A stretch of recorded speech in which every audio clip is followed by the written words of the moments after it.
ଆଜି ଯେହେତୁ ବାହାଘର ଥିଲା ସେଥିପାଇଁ ଆମକୁ ଭୋର 4ଟାରୁ ଉଠିବାକୁ ପଡ଼ିଥିଲା। କାହିଁକି ନା ହଳଦୀ କାର୍ଯ୍ୟକ୍ରମଟା ବାକି ରହିଯାଇଥିଲା। ଝିଅ ବାଡ଼ୁଅ ପାଣି ଗାଧେଇବ ବୋଲି ଆମେ ସମସ୍ତେ ରାତି 4ଟାରୁ ଉଠି ବେଦି ପାଖକୁ ଚାଲି ଆସିଥିଲୁ।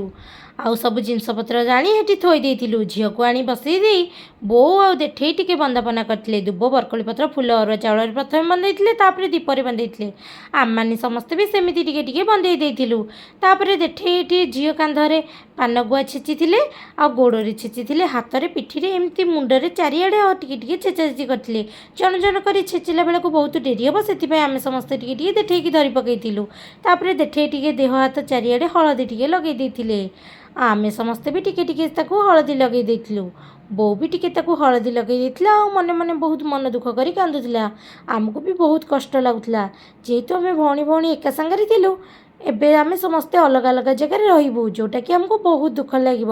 ଚାହିଁଲେ ବି ଆମେମାନେ କେବେ ନିଜ ନିଜ ପାଖକୁ ଚାହିଁଲେ ବି ଦେଖା କରି ଆସିପାରିବୁନି। ସେଥିପାଇଁ ଆମକୁ ବହୁତ ଦୁଃଖ ଲାଗୁଥିଲା। କିନ୍ତୁ କ'ଣ କରାଯିବ, ଯେହେତୁ ବିଧିର ବିଧାନ ଏସବୁ ଆମକୁ କରିବାକୁ ପଡ଼ୁଥିଲା। ତାପରେ ଆଣିଥିବା ଠାକୁର ପାଣି ଟିକେ ତା ଉପରେ ସମସ୍ତେ ଟିକେ ଟିକେ ଛିଞ୍ଚା ଛିଞ୍ଚି କରିଦେଇଥିଲୁ। ଏମିତି ଆମର ବିଧିବିଧାନ ଥିଲା। ଜୟ ଜଗନ୍ନାଥ।